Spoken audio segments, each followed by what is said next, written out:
You're making this up to get back at me for all those arguments you lost, aren't you? Applejack accused, casting an acidic scowl at her brother. Macintosh allowed a smug grin to cross his face, knowing that he was getting under her skin. I thought you could tell when I was lying. She narrowed her eyes at him, but he kept his defiant grin. Finally, her shoulders slumped and turned her scowl toward the tabletop, muttering, "You're not my friend anymore." "I'm sorry, Applejack," Fluttershy suddenly blurted. "I didn't mean to say you were fat. I don't think I mean to say that. I was drunk, and I don't remember anything, but I'm pretty sure I didn't mean it."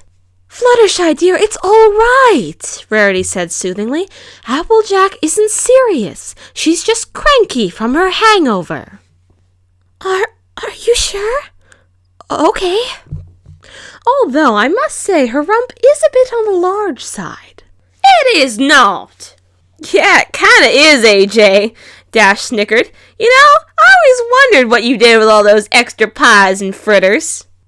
The farm mare's body trembled as a wave of anger rolled through it. I ain't fat. Twilight spoke up, her eyes lost in thought. I doubt it's fat. It's more likely just a lot of muscle built up from all the apple bucking you've done. That's what's making your hind end look fat. She glared at Twilight. Not helping. Rarity tried to hide a giggle. Come now, darling. It's not all that bad. It really does accentuate your figure quite nicely. And besides, even if it isn't muscles, getting a big old rump by eating great food is the best way to get one, right? Pinky bubbled. That's it. Applejack stood up sharply, wincing at the dull thub in her head. For the last time, I ain't fat. And if y'all are gonna keep this up, then I'm gonna get another opinion. She marched away to the thoroughfare and glanced around, quickly spotting a pair of stallions she knew fairly well, Carmel and Lucky. Clover's conversation petered out as she approached. Hey guys, sorry to interrupt, but I got a question for y'all. No problem, AJ. What is it? She turned to give them a profile view of her body, specifically her rump. Do I look fat? It should be noted that nearly every male has an innate survival sense that activates when a female asks certain questions, and it allows them to answer truthfully, if not directly. AJ's question is near the top of the list of those questions, right along with, do you think she's prettier than me? You are very well built and attractive, AJ. Right, Lucky?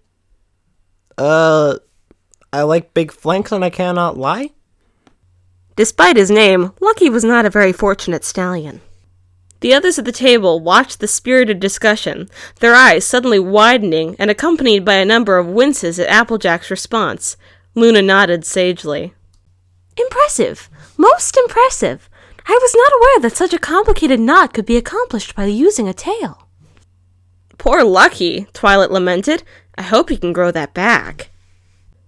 A few moments later, Applejack stalked back to her seat at the table, a deep scowl creasing her now red face.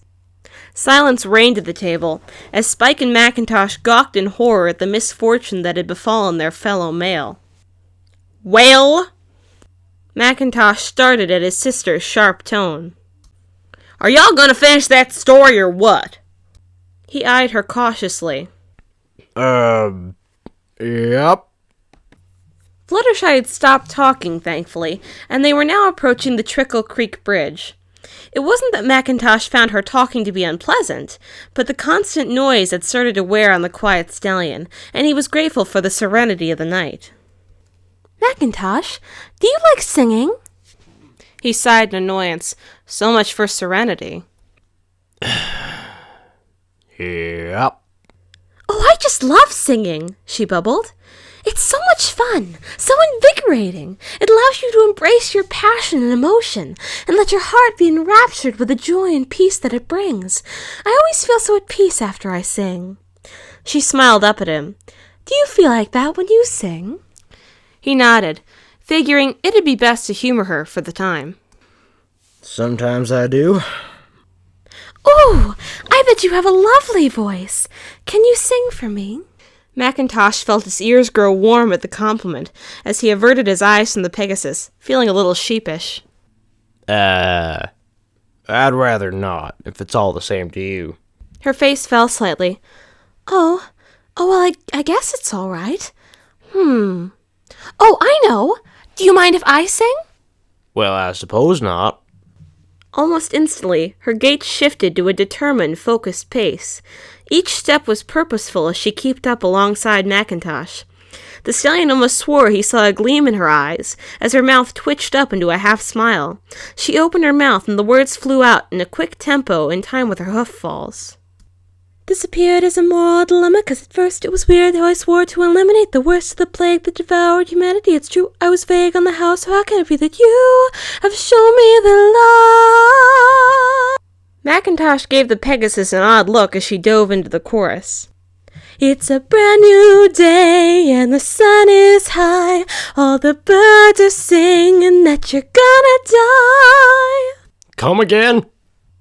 Hearing her sing something so aggressive was surprising, to say the least.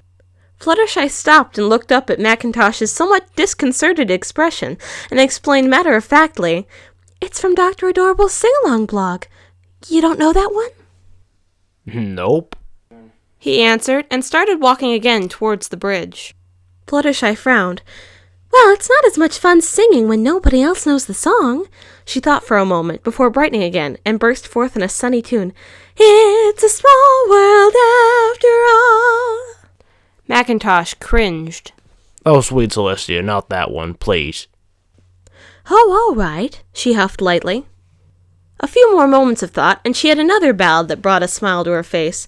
She bounced lightly along as she sang. I feel pretty, oh so pretty, I feel pretty and witty and gay, and I pity any girl who's in me today.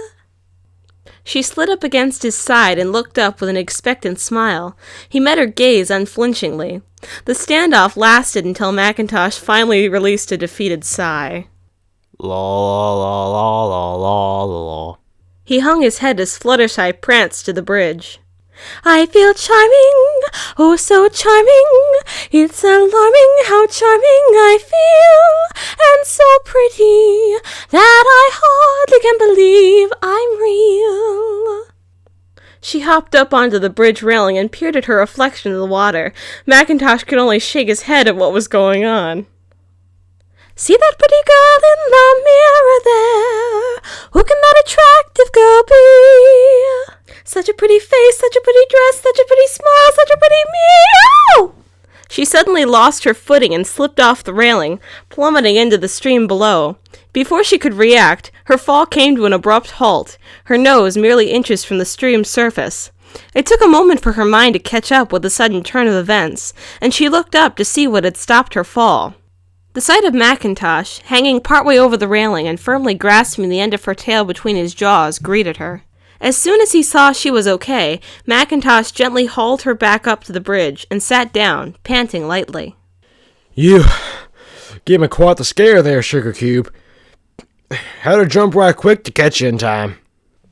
He glanced over his shoulder to Applejack's still unconscious form, lying at the foot of the bridge, and muttered, Hope she won't get too mad at me for dropping her like that. Thank you for catching me, Fluttershy said with a slight blush, but you really didn't have to. I can swim pretty well, and the stream isn't that deep. Well, that's why I had to catch you. He answered, as he picked his sister up by the scruff of her neck and slung her across his back. Ain't enough water to break your fall. You would have hit those rocks down there, and that wouldn't have done any good to your pretty face. Fluttershy blinked as she digested the information and peeked over the edge at the water. In the dim moonlight, she could just make out the fairly large rocks just below the stream's surface. A slight shudder ran through her body as a newfound appreciation of what had nearly occurred took hold. Macintosh noticed her tremble as he approached her slowly. Fluttershy, is something wrong? He asked cautiously. You didn't hurt anything, did you? He was quite surprised when she rushed up and hugged him, burying her face in his chest. He simply stood there in awkward silence, unsure of what to do or what to make of the hug, until Fluttershy spoke. Thank you, she said sincerely. I wasn't thinking, and I didn't realize I could have really hurt myself back there. I don't know what would have happened if you hadn't been there.